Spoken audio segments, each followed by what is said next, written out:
hello everyone cutting হচ্ছে এই যে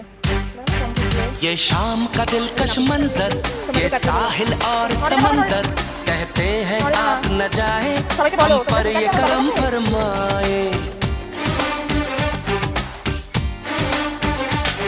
ये शाम का दिलकश मंजर ये साहिल और समंदर कहते हैं आप न जाए हम पर ये करम फरमाए सुनिए तो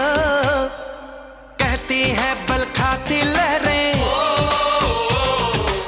आप जरा कुछ देर तो ठहरे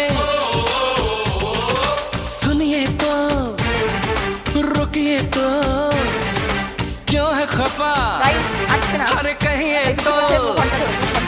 ऐसी क्या जल्दी जाने की दीवाना उमाना सुनिए